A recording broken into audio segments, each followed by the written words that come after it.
आज आहे आपला स्मार्ट स्टडी मिशन ह्याचा दिवस 3रा। या दिवशी आता आपल्याला काय करायचं आहे, तर आजच्या दिवसापासून प्रत्येक संडेच्या दिवशी आपल्याला प्रत्येक वीकली प्लॅन करून ठेवायचं आहे की ह्या वीकमध्ये मी कोणत्या कोणत्या सब्जेक्टचा स्टडी करणार आहे, कोणत्या कोणत्या सब्जेक्टचा रेड कलर मला येलोमध्ये किंवा ग्रीनमध्ये कन्वर्ट करायचं आहे, त्या टाईपमध्ये तुमचं प्लॅनिंग असणार आहे। सेकंड प्लॅनिंग असणार आहे की त्या प्रत्येक दिवशी सकाळी उठल्यापासून ते झोपेपर्यंतचा तुमचा टाइम टेबल काय असणार आहे।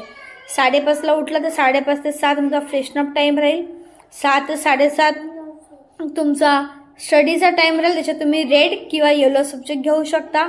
8 ते 2 हा तुमचा स्कूलचा टायमिंग राहील, 2च्या नंतर क्लासचा टायमिंग असेल तर ठीक आहे, अदरवाईज अर्धा तासाची नॅप घेऊन जेवून तुम्ही एक 3 ते 5 तुमचा होमवर्क असेल तो कंप्लीट करा, सोबत ग्रीन सब्जेक्टवरती फोकस करा।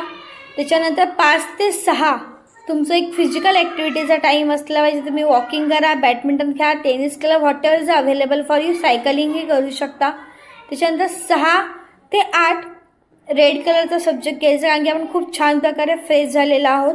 8 ते 9 हा तुमचा जेवणाचा टायमिंग असेल, फॅमिली टाईम आहे, त्याच्यात तुम्ही जेवा, फॅमिलीसोबत गप्पा मारा, 15-1 मिनटं TV बघू शकता, मोबाईल बघू शकता, you can do anything in 15 minute.